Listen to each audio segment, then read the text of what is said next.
webinar, Who's Zoomin Who? Making it work with external partners. I love the title of the webinar, Susan. It's great.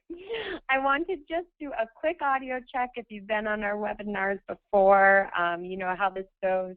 Raise your hand feature in GoToWebinar if you wouldn't mind using it, or just sending a message through the questions panel so I know that you can actually hear me. I would really appreciate it. You could also tweet me if you're on Twitter as well. I'm just going to wait a moment until I see some hands go up. Awesome. Rhonda, Eric, Daniel, thank you, thank you, thank you. Sounds like everyone can hear me just fine. So let's get started with a few housekeeping items. During the webinar, you can absolutely use the chat feature to ask questions. We have saved about 10 minutes at the end for question and answer. And if we don't get to your question for whatever reason, we will follow up with an answer on the mStoner blog later this week. You can also tweet questions to the hashtag HEPartners, which will be our hashtag for today's webinar. And if you forget what that hashtag is, it is in the announcements down in that chat feature in your GoToWebinar control panel. So you can check that out there. We're also recording this webinar, as we do all of our webinars, and it's going to be available a little later this week on the mStoner blog. We also archive all of our webinars on our YouTube channel, which is just youtube.com/mStoner Inc. And so that will be up there in a few days. What we will do is email all of you as soon as the webinar is available with a link to it so you don't miss that. And actually, that email will also contain information about our next webinar, which I'm excited to announce. It will be taking place on August 29th. Donna Tallarico, the Director of Integrated Communications at Elizabethtown College, and I will be presenting a case study on eTown's Share Your Moment campaign. That's where eTown College took their traditional acceptance letter and turned it into a unique, tangible yet multimedia experience. And so the webinar will follow the team through conception to production to delivery to a near year full of sharing. So that's going to be a really exciting webinar. I hope many of you will sign up and join us for that. And again, that'll be August 29th. And our email that'll come out probably tomorrow will contain sign-up information for that. So without further ado, let's get rolling on today's webinar. I am so thrilled to introduce today's presenter, Susan Evans. She has more than 20 years of communications and marketing experience in higher education and joined mStoner almost 2 years ago after a 22-year tenure at the College of William & Mary. As Director of Creative Services at William & Mary, Susan successfully led a team of 13 professionals, oversaw the college's online presence and print publications, and managed the creative vision, scope, and planning for campus-wide marketing and communications. As a senior strategist now at mStoner, Susan helps institutions create websites, print, social media, and content strategies. And some of her recent clients and recent website launches include the American University of Paris and Webster University. So don't forget, during today's session, you can tweet Susan at Susan T. Evans or use our hashtag HEPartners. And Susan, I will turn the session over to you. Let's get started. Great. Thanks, everyone, and hello. Given our topic today, I almost feel as if I'm at a support meeting and that maybe I need to pause and say, hello, my name is Susan, and I'm a consultant. Ha-ha, right? So seriously, thanks for joining me this afternoon. My plan is to share some of my best thinking about using an external partner to accomplish communications work. And I hope that what I have to say will stir up a lot of comments and tweets from you. And as Mallory's already mentioned, we'll have some time for your thoughts and questions at the end of the presentation. And by the way, I will be sharing my slide deck on the mStoner blog later this afternoon. So okay, let's go on to the topic.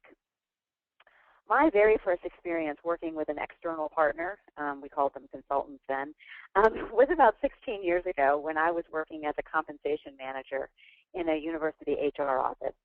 And since then, I've had many years of experience working with lots of different types of consultants. I've had the chance to work with business and management consultants. I've worked with technology consultants and also marketing and communications partners too. The bottom line is that I was on the campus side for a long time trying to make it work with external partners. About 2 years ago, I took a job with mStoner, as Mallory's mentioned, and I started a new career as a consultant. People often ask me why I left William & Mary to work for mStoner, and truth be told, I was not looking for a job when mStoner approached me, but I was ready for the next challenge in my work life. And I liked the idea of being able to work with many different kinds of institutions. I liked the idea of collaborating with really talented people trying to make things happen on the campus side. So frankly, I thought I could make a difference. Because the title of my presentation came from one of her albums, I want to begin with a nod to Aretha Franklin, who asked us for just a little respect. And respect is needed for any kind of partnership. And the question is, who's Zoomin Who in these campus consultant relationships? We know who's paying the bills, and we know there are some successful partnerships that have resulted in great things for many colleges and universities. But on the flip side, we do hear about the less successful, maybe even disastrous relationships between campuses and consultants. There's talk of wasted funds and ideas that never went anywhere. You guys know what I'm talking about without me giving any additional examples on that one.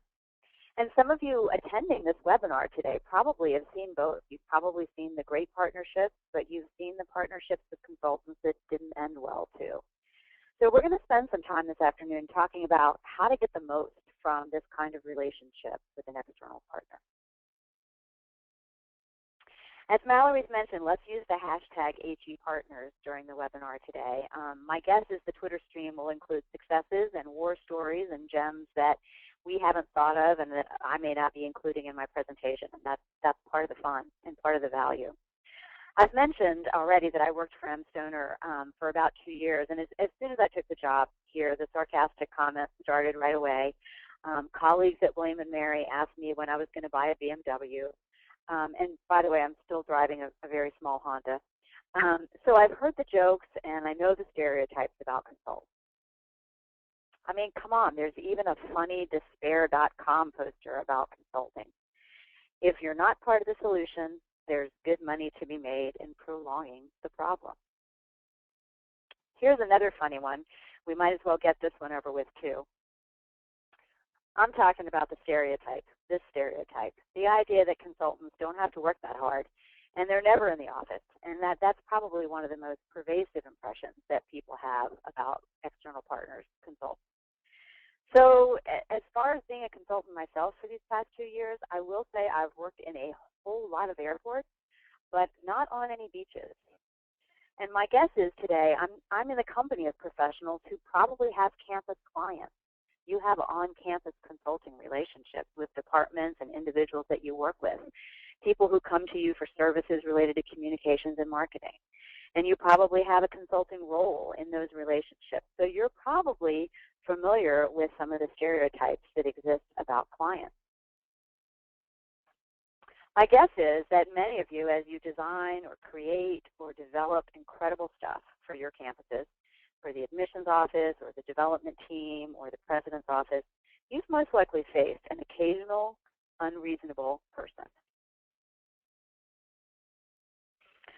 By the way, I lost an hour that I'm never going to get back on this Clients from Hell website.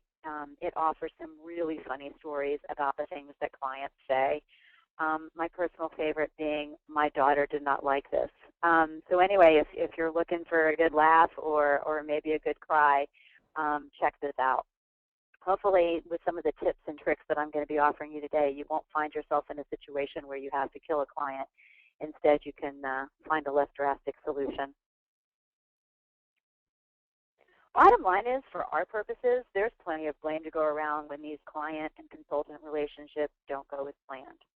I'm reminded of what my son's kindergarten teacher said to me many, many years ago in my very first parent-teacher conference. I was relating to her some impression that my 5-year-old had given me about a particular classroom rule. And the teacher cleared things up for me, and she explained that my son was mistaken. And she said to me, I won't believe everything he tells me about you if you don't believe everything he tells you about me. So anyway, external partners are consultants. I'm using the word interchangeably. You'll hear me do that. because in my view, consultancy means that you're partnering with someone else, and that the collaboration is incredible because of that partnership. But what is a consultant? What's the simple definition? Well, here's one. It's someone brought in from the outside to give advice. Now, sometimes people imagine consultants like this.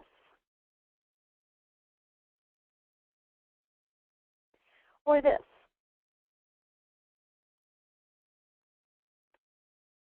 But I prefer to think of consultants like this. I think of consultants like personal trainers. They help you get in shape, and they're on your side. They see what you need to work on, and their job is to give you a fresh perspective and help you identify and solve problems. They do, however, push you when you need it. So why is it so hard to work with consultants? If they're on your side, if they're trying to help you see what you need to see and help you make some improvements and have some successes, why do we have so many mixed experiences? Why are so many successful and then so many really not? I think one source of the difficulty is the language barrier. Consultants, you'll be shocked to find out, use a lot of lingo. You can imagine a meeting where a consultant like me might say something like this. You know, at the end of the day, what we want to do is kick it off with the low-hanging fruit. That's the real value add. Going for the sea change right now will only result in pushback from your stakeholders and will lose momentum with leadership. I really try not to talk like that, by the way. Unfortunately, we sometimes do have to push consultants to be more specific and more direct and use language that we understand. And if we don't understand, we need to push back and say, hey, what the heck are you talking about? Here's another reason for the difficulty in these relationships. You've hired an external consultant, an external partner, because you need change or something different or something new. And let's face it, risk and change bring fear. So for many people, so much fear comes with these projects and these engagements that a campus is even willing to keep the status quo rather than face the discomfort of the change. So more than once, when a client starts to backpedal, I've asked questions like this. I've said, do you want the website you have now, or do you want to create the website that you need and that you said you wanted as we began the engagement together? Let's dive a little bit deeper and talk some about the benefits and the risks of partnerships with external clients. Here are some of the immediate benefits that I see. You can extend your staff capacity by bringing in additional help, additional partners. And usually you can get things done more quickly. If you add more staff and you have a particular momentum around something and a timetable associated with that, that means that the work can happen faster. Another benefit of using an external partner is that you can get some external validation. And I know that's a double-edged sword, but you can hear from an expert that some of the things that you're planning or considering are things that are worth pursuing and get that external validation. A consultant can also help you evaluate and plan for change. And I think this fourth bullet goes really nicely with the last one, which happens to be my favorite. When we're most successful, the partnerships let us challenge the tyranny of the immediate. And I think on our campuses, we're busy. There's lots of demands. We don't have enough staff, and we're often in a situation where we have to think about the immediate and not necessarily plan for the future, and a consultant can help you do that. Let's talk about risks, because there's always benefits and there are always risks. You may not have the same, in fact, you won't have the same continuity in a relationship as you have with an employee. It's not the same kind of relationship. It's not defined in the same way, and doesn't happen in the same realm. You also have to pay fees to consultants. They range from high fees to down to low fees, but regardless, there's a compensation that goes with that, and there's a budget impact from hiring an external partner. You have limited control over the consultant, and that can be a source of frustration for people and certainly introduce some risk. And you may not have the undivided attention of the consultants that you're working with because they are juggling multiple projects. Finally, you may get lots of good ideas that won't get implemented. Now, to be fair, I would say that many of the risks and many of the benefits can be shared between the two partners. So an on-campus person can influence the benefits just as much as the consultant can, and the reverse is also true. The risks are also introduced by people on campus as well as external partners that are hired to work with you short term. My guess is that these benefits and risks, though, have sounded pretty familiar to you. So here's a question. How do you know when you need one? When should you hire a consultant? Well, sometimes you're just told that one's been hired, right? I'm aware that sometimes an external partner is forced upon you from above. And still, I think it's worth considering when bringing in a consultant makes sense. Here are some of the reasons that our clients give.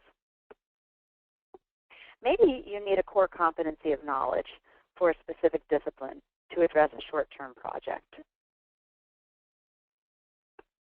Maybe you need content expertise around a particular best practice. Another reason is that you need a neutral, objective party who's not living in the university's culture every day and has no agenda and can think about things differently because they're not, frankly, tied down with a lot of the past and the frustrations that you've already been dealing with. You also need a fresh perspective sometimes because you are revisiting the same problems with the same set of solutions, and maybe that's your context, and bringing in a consultant can help you break through some of that. And finally, your message may be that you need, or the reason that you've hired a consultant may be that you need somebody else to deliver the message. You know that you can't be heard if you're saying it from the inside, and that you purposely are choosing to hire a consultant who can help you make the case for what you know your institution needs to do. So let's talk about how you find a partner. How do you find a consultant? And when it was me and when I did this many, many times during my career in a bunch of different kinds of organizations, I always asked peers in comparable departments or comparable schools or comparable organizations about their suggestions. I mean, it's not unlike finding a great restaurant.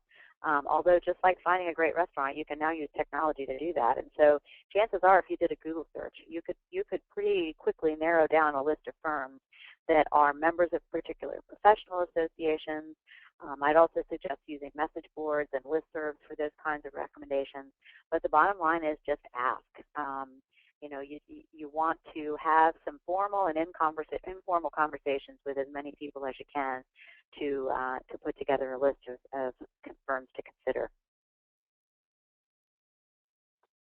Another thing to keep in mind, please understand, is that we're not all the same. And in order to find us within the herd, you need to know what you're looking for and what you want us to do. Because it could be that the thing that we do best is not the thing you're looking for. Or it could be that the thing that you think you want us to do is not exactly what you really need, and maybe a conversation would help determine that. But regardless, we need to get pretty concrete as you're looking at potential partners. And I would say first start with this question and start with an answer to it, and that is, what qualities are you looking for? And here are a few qualities to consider. Again, probably not too surprising to you when you think about it, but you want somebody knowledgeable. You need somebody with expertise in particular business or particular technical disciplines maybe. Perhaps you need somebody that knows a lot about web strategy or fundraising or enrollment management or CMS implementation.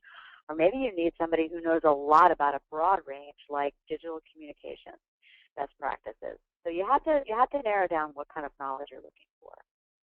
Regardless, you want somebody with some credibility. You definitely want a partner that values credibility, that includes individuals that have strong personal and professional ethics that they will be bringing to the table, because that's really important in these relationships. Strong emotional intelligence is also a quality to look for. You want somebody who demonstrates the ability to manage their personal emotions even in difficult situations. I don't know many consultants who go in and talk to one or two people in an organization. They usually have to talk to people at various levels within your school and in various departments. So they need to be able to demonstrate that they can handle difficult situations and difficult conversations. And that really leads to the idea of superb communication skills. You want to find a partner that has an adaptable style that can easily flex across all levels of your organization and in complex situations. Because people like to put consultants on the spot. And frankly, I feel in some ways like that's what we're paid to do. We're paid to get asked some tough questions, and we better come up with some good answers. And so sometimes you do find that folks on campus will put somebody in a situation where they need to really demonstrate those really good communication skills. You need somebody who will be effective in documenting process and in documenting results. Ability to engage and inspire. You know, I realize some of these are, well, all these or a lot of them are really subjective and hard to measure, but you do want a consultant who's going to be involved with you, who's accountable for the results. You want to look for individuals who are warm and energetic and demonstrate leadership. Generally, you want somebody who's friendly, approachable, likable, somebody who tends to get along with most kinds of people. And it's really important, finally, that last bullet, that all-in sense of commitment. You need people who are self-motivated, and they're not afraid to collaborate. They're not afraid to confront difficult issues, and they challenge the status quo. So thinking about that list of qualities, if you're a manager of people, if you supervise a team right now, this list of qualities for consultants is probably looking pretty familiar to you, because hiring a consultant is a lot like hiring a new employee. And the sooner we start thinking of it this way, we're probably going to do a better job at finding the right people. Anybody out there ever been on a hiring or a search committee? My guess is many, many, many of you have done that very thing. Anybody out there, though, ever been on a hiring or search committee where it wasn't exactly clear what the job was or what the new employee would be doing or what they'd be responsible for? Kind of makes it hard to pick the right person, doesn't it? And here's where I go to one of my go-to slides, my kitchen sink. It sure works for a lot of different stuff. Unless you define the scope of work, and by scope of work, that sounds like lingo. It probably is from consultancy world. But unless you define the range of things that you want the consultant to do in the project or in the engagement, you're doing the kitchen sink approach. You need a clear scope for the consultant you're planning to hire. Otherwise, you're going to risk hiring somebody who's either not skilled at what you really need or skilled at something that you don't need. So hiring an employee when there's no reasonable understanding of what he or she will do is going to be difficult. And just like that, hiring a consultant when you don't know exactly what you want them to do is also the wrong way to go. So, what's the best way to get ready, and how can you be sure you know what you need before you start looking? I mean, I've made it clear that we're not all the same. I've made it clear that there's a bunch of stuff that you are looking for and that you need to match that up with the work that you need to have done. So, how do you start looking? How do you avoid this undefined mess? Believe it or not, you need to write some stuff down. I know that we all roll our eyes after we hear the RFP or RFQ, request for quote or request for proposal language. But even if you're lucky enough to avoid the pain and bureaucracy of having to do these RFPs and RFQs, you do, I think, need to write some bullet points, at least. The process of kind of clearly outlining what you need and what you hope the consultant will deliver, and even a preliminary timeline and a budget, is ultimately going to help you narrow your options as you start to try to find a company that can help you. It really is not unlike finding a college. I mean, if you can go anywhere, it's really hard to pick a school. If you've got particular geographic limitations, particular budget limitations, particular majors that you want to pursue, it helps you narrow the field. And that's what you're trying to do when you're considering companies to hire. And the reason that you want all this in a written form, or one of the reasons, is that the consultants can respond better with a better proposal when they have this kind of detail from you. Now, we're pretty good at getting you on the phone and talking to you and finding out what it is you really need. But I will still maintain the idea that we can give you a better written proposal if we have something in writing from you that helps us understand what you're trying to accomplish. And I wouldn't think of writing an RFP as only painful. I mean, I know it is painful. I've done it, and it's no fun. But if you are part of an RFP committee and if you're drafting a document, it really does help you tease out any inconsistencies or any disagreements about what you would like the consultant to do. There's something about having to write something down with a group of people that helps you really easily clarify what people understand and what people agree about. So I think that writing an RFP will help you get consensus about the project or the engagement or the initiative that you're about to start. You can also, by the way, and we can chat about this during the Q&A if it's helpful, but I think you can learn a lot about prospective consulting firms during a pre-bidders conference if you host one of those. Or even I think you can learn a lot from a firm based on the questions they ask during the bidding process and during the time that you've issued the RFP and you're waiting for proposals to come back in. So when you're putting together a proposal, just a quick list of bullet points to think about, things that you might want to include, and many of you probably are working with procurement offices that sort of dictate what needs to be included in the RFP. But if you can work any of these in, I think it's worth doing. Goals, obviously. Scope of work, I've already mentioned. You know, what exactly is the range of tasks that you want the consultant to do? How much or how little, you know, do you want them to be responsible for? Deliverables is huge. I think deliverables is one of the unsung parts of an RFP, and I say that because you want to know concretely what you're going to have from the consultant when the engagement is over. You know you're going to have a contract. You know you're going to have a relationship. You know you're going to talk about all this great stuff. You know you're going to pay a bill. But what are you going to have in your hands? What is the concrete stuff that you're going to get? Is it a report? Is it a strategy presentation? Is it a memo? Is it a Photoshop file? Is it HTML code? What are you going to have? So that deliverables bullet is really important. I also think the RFP should address process. We'll, you know, have the consultants talk with you a little bit about how the engagement will work and what their plan is for accomplishing the work that you've laid out.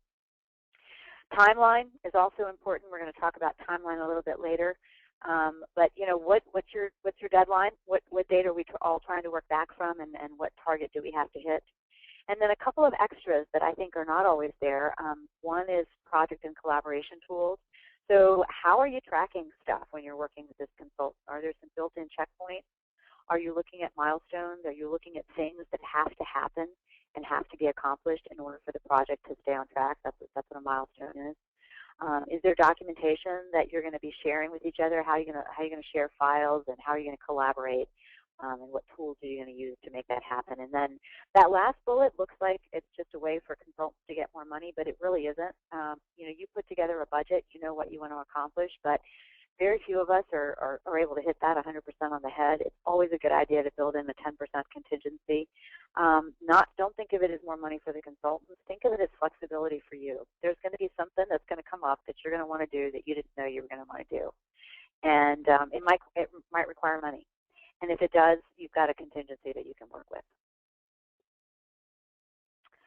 All right, then what? What's the next step down the road, the yellow brick road, to hiring the right consultant? So I know how these things go. Sometimes you're the one wearing the red ruby slippers, and you can control the process and maybe even pick the consultant.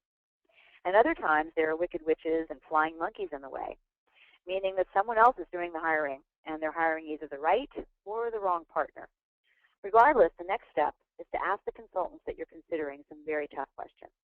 This slide includes a link to a blog post I wrote about a year ago. The post includes a whole lot of questions that you can ask potential external partners. So let's run through some of the possible questions to ask. I would ask about competency. Ask a prospective partner, do you know how to do this? I once asked the doctor a very silly question about a kind of surgery, and you know, of course she had done the surgery. She couldn't have gotten out of med school without having done it, but she had never done it with me, you know? So I wanted to know that she had done it before. So competency matters. Ask about experience. Are you good at what you do, and have you done this before? Results and outcomes.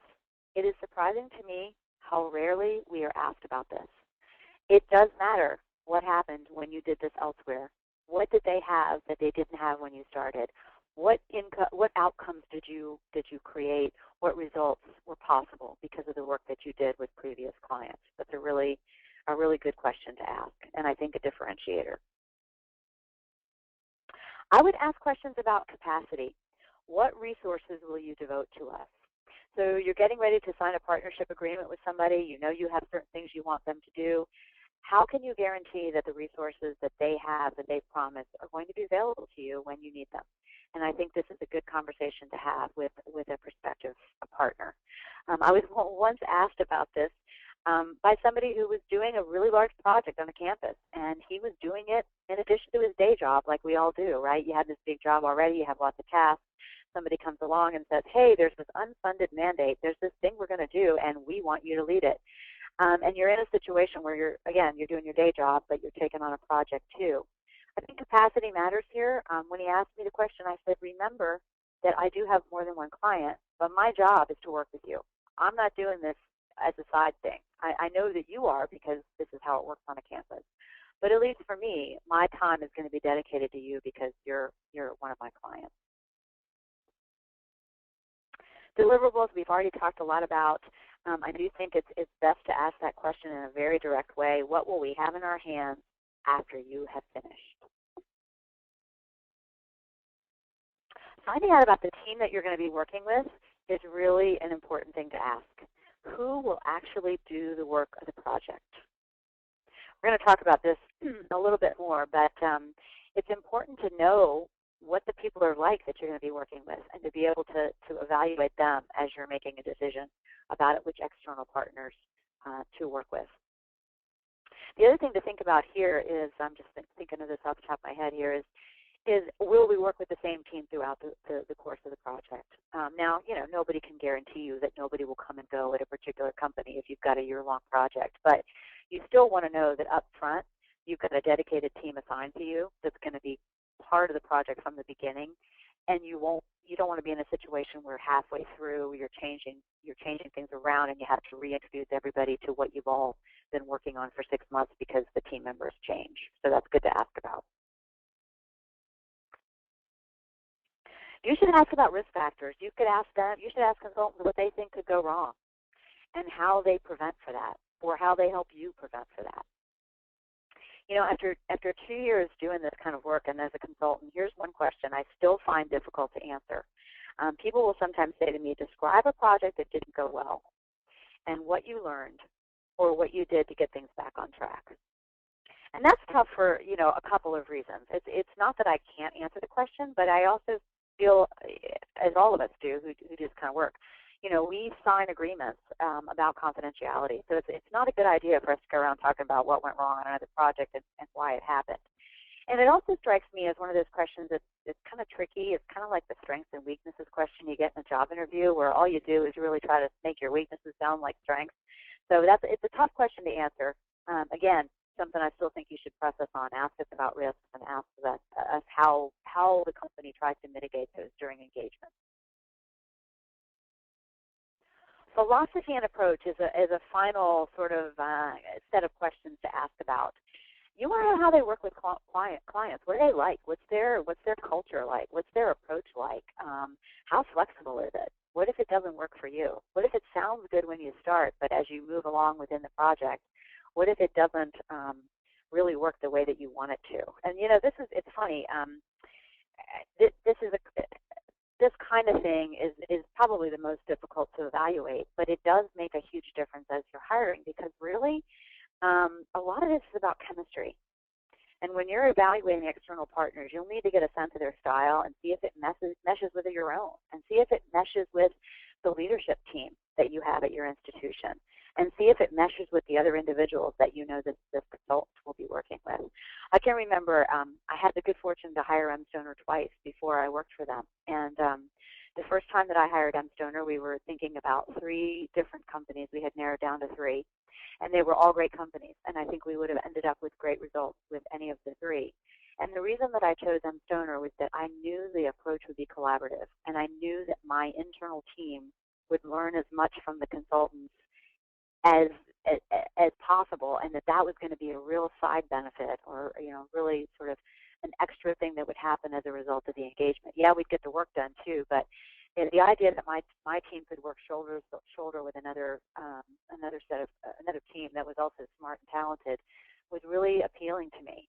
And it's the reason that I chose mStoner, and it's the reason that I just felt like we weren't going to be in a situation where they'd go away and come back with something and we wouldn't be a part of it. So that was really important to me. That said, you can always hire one great company that you like to work with, but really, I really strongly feel that you should interview at least 2 prospective consultants. I think it's always good to interview 2 firms, even if you're already leaning towards a particular company. We call this a sweetheart firm, the one you already have a relationship with and you're probably going to hire even though you're asking other people to come to campus. If you're planning to hire a particular firm, that's cool, but I think talking in depth with consultants from other companies helps you refine your own understanding of the project. And the process of interviewing other people might mean that you'll work differently, even if you end up hiring a company that you already have a relationship with. And you want to also be able to evaluate, the respective merits of each company that you're considering. Speaking of chemistry and making comparisons, I firmly also believe that you cannot get a real sense of what it's going to be like just by reading a proposal or just by a phone conversation or even through a Skype presentation. It's just not the same face-to-face. And I think the best way to select a consulting firm is to meet in person the people that you'd actually be working with. So it's great if the president of the company or the marketing director comes to your campus, but typically those are not the people you're going to be working with day to day on the project, and I think it's good for them to bring members of the team who would be directly involved with your campus. So remember I said that hiring a consultant is a lot like hiring a new employee, so you should definitely check references, and not just the ones on the list they give you. It's a lot like hiring people for jobs.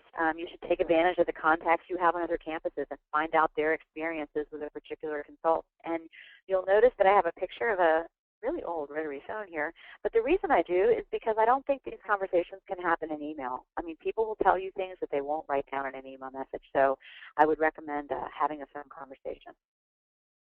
A couple final thoughts when you're evaluating consultants and looking at portfolios. Sometimes the evaluation includes a review of the work that the firm has done with other clients, and that's completely acceptable and appropriate. But on this slide, I'm showing you a couple of fairy tale characters because I want to remind us of a couple of things about portfolios. First, there's the little red hen on the left there. And remember, she was looking for help to bake her bread. So when we work with clients, we sometimes get a lot of help on the designs and on the concepts and on the writing and on the ideas. And it's a good idea to keep in mind that our portfolios are a combination of what we presented to the client and what the client wanted or insisted that we add or change. And sometimes, and in fact in most cases, that collaboration is what creates the incredible. But there are times when we make changes that aren't ideal, and we talk with prospective. And so when I talk with prospective mStoner clients, I tell them, hey, I'm going to give you a link to a set of mStoner portfolios that shows you how the designs looked before client tweaks were made to those. Second fairy tale character there on the right, the shoemaker. I know you often evaluate a consulting firm's website as evidence that they can do what you need them to do and that they know how to communicate, how to market, and how to use best practice on the web, and we do. But remember, the shoemaker's children often go barefoot. Our best work is done for our clients, not necessarily as quickly for our own company website. So not making excuses, just pointing some things out. Another thought, it never gets better than the pitch. So the pitch is when we come to campus and tell you about the proposal that we've put together. I think you should pay attention to your gut. You need to trust your impressions, the things that you feel or understand or sort of notice about the in-person presentation. You should be looking for flexibility. You should be looking for somebody who's confident, not arrogant. You want somebody you can trust and that you'd be comfortable collaborating with. And you want people who are curious and good listeners. I haven't been a good listener during this webinar, but you know it's really not my fault. That's the way these things are. All right, so you've hired the perfect consultant, and let's say you're ready to start. So you've gone through all the trouble, you figured out the RFP, you asked the right questions, you got the right one. Now what? Well, you want to start out on the right foot. So how do you do this in a way that gets you that successful partnership? Pay attention at the beginning. Plan to spend time on this because, frankly, nobody cares about the project more than you do. Sometimes when a project is kicked off, new people get introduced, and you want to be certain that everybody understands what you're trying to accomplish. Make sure you're all on the same page. Make sure that there's somebody on your campus whose job it is to be accountable and to make sure that the project goes well. We're going to talk a little bit more about that in future slides. And here it is. This is the one where we talk about that. Determining the primary point of contact. It really is ideal if you have one primary point of contact on your campus that's dealing with the consulting firm.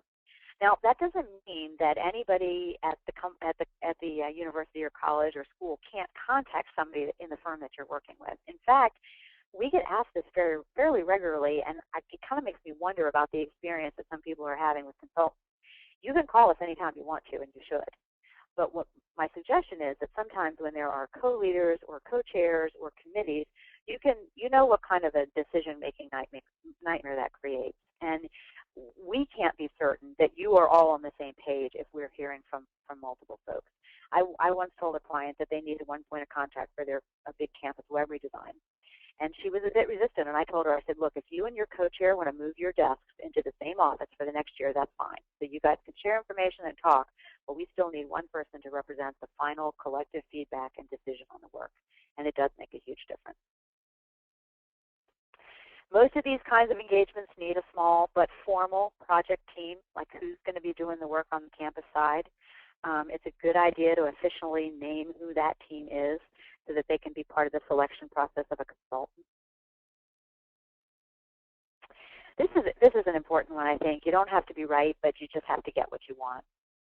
And I think I've already said a little bit about this, but sometimes the relationships between the client and a consultant can start out rocky because, frankly, the campus has been saying a lot of the things that we're going to say on campus for years to the leadership, and nobody was paying attention. And so it can be frustrating when somebody's brought in from the outside and paid to say the things that you've already been saying in good faith. And I've been there, so I get that. I know how that feels. But frankly, if hiring a consultant gets you what you need to have that kind of change on your campus, then I say roll with it and get what you want. And let go of the resentment as much as you can and take advantage of the change and use it as a professional development opportunity. So what do you do if things start to go south, and they sometimes do? What can you do when things are sort of off the rails, and what if you feel like someone is zooming you? First, a warning. I think when things are going south with a consultant, it's good to stop and think back. Think back to falling in love, right? You know how the qualities and the characteristics that attracted you to that person at the beginning are the things that drive you crazy later, right? So if things seem to be going south, it's a good idea to stop and reflect. Frankly, I think clients should question themselves a bit more at this stage. I mean, is the problem the consultant, or is it just the expected discomfort that comes from the change that we said we all wanted when we started this thing? Is the consultant making recommendations that we need, but they're getting a little bit real and a little too close to home? My point is just don't blame the messenger. Think about what your goals are. Often, though, if you feel like you're being zoomed or things aren't going well, you're probably right. It does happen. I wouldn't ignore it. If things aren't going well, talk about it, and talk about it early. I would clearly explain my concerns. I would ask questions. I would carefully listen. And notice I say talk about it. I don't say email about it. Email is often not the best medium for getting concerns like this out on the table, because either what you have to say is taken too seriously or not seriously enough. And I think things like this are better when a conversation takes place. Consider the long haul. When you have a conversation like this, chances are you might be able to fix the relationship. And you've already invested a lot of time usually by the time things start to go in a way that is not ideal.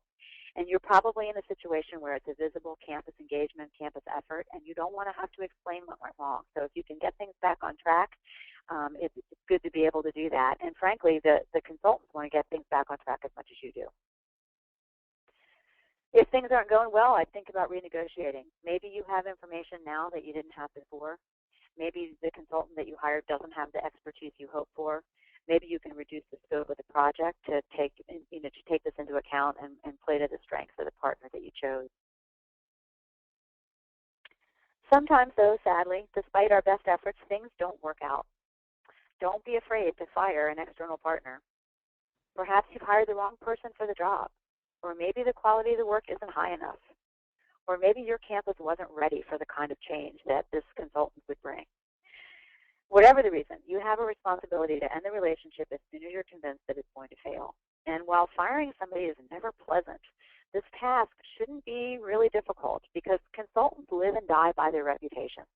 We have everything to gain from making the termination as painless and private as possible. All right, let's wrap up with some things that are a bit different, that let us switch gears a little bit. What's frustrating for us? What makes things difficult for consultants? Who cares, right? Well, in some cases, you do want the relationship to be a positive one, and maybe there's some things you can do on the campus side to help make that possible. Here's a few of the frustrations we face.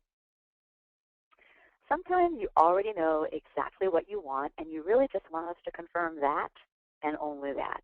So, in other words, predetermined purposes that are masquerading as a consulting engagement. Not fun. There's also check it off the list kind of engagements. I'm talking about projects where it's primarily for show, or to be able to say that you checked in with a consultant or an outside expert. You don't really have any serious interest in the findings or the outcome.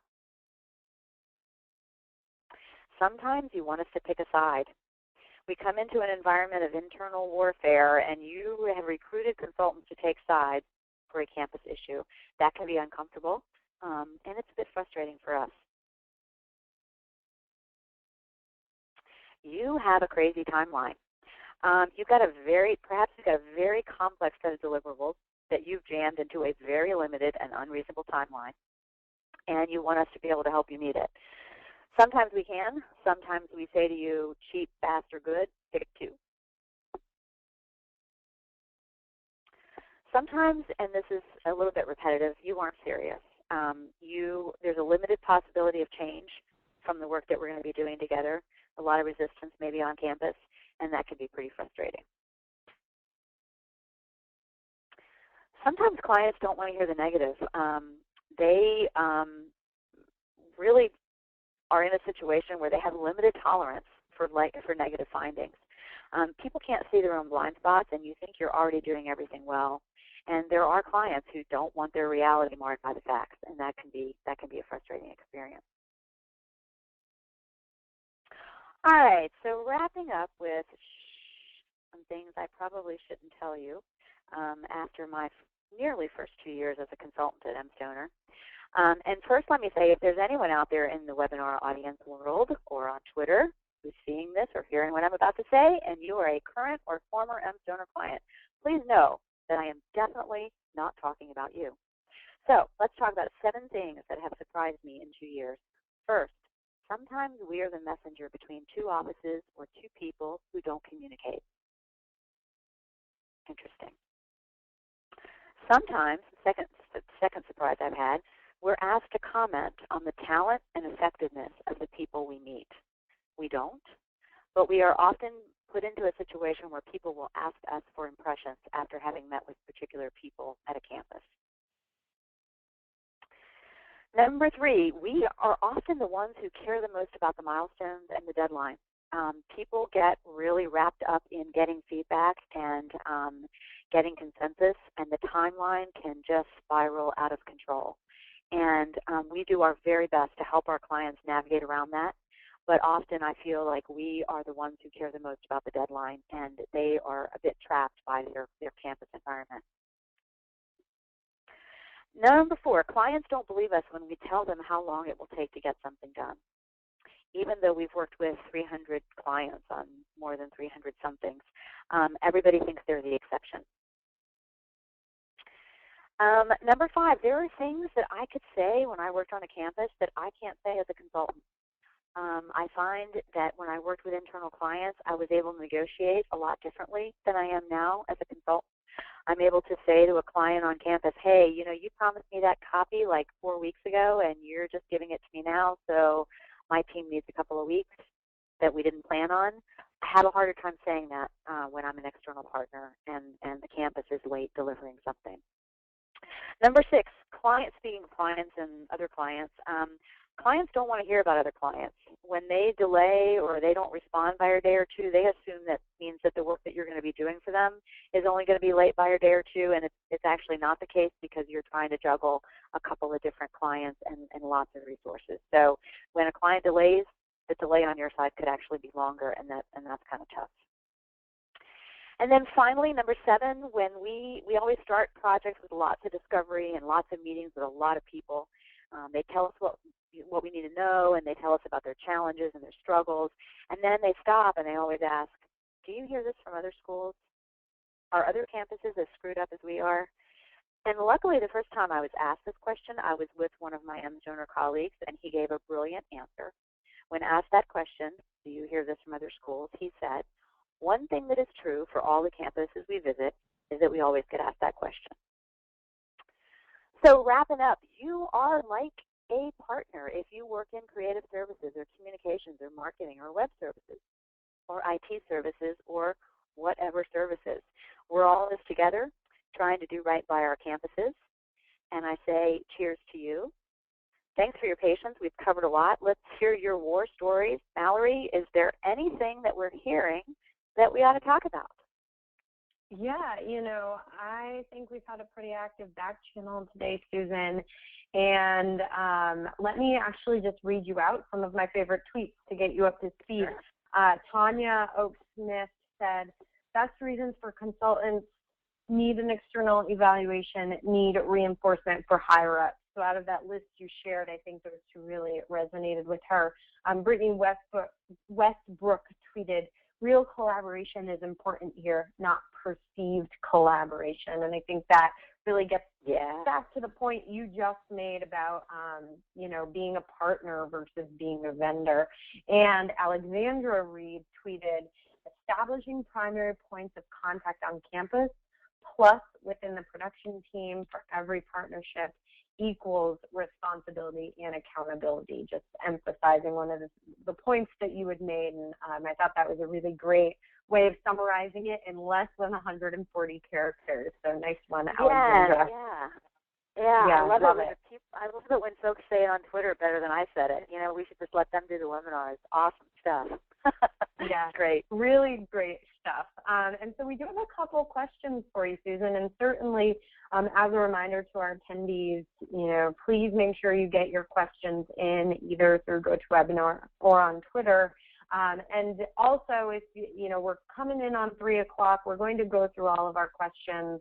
If you have to drop off early, that's fine, but please don't forget to fill out the very short survey once you log out of our webinar. Your feedback is very valuable. It helps us determine future webinar topics, and it gives our presenter, of course, today, Susan, a sense of how they do and if the webinar really met your expectations. So we really value that feedback, and we appreciate your 2 or 3 minutes that you will spend filling that out. So Susan, let's jump into a couple questions.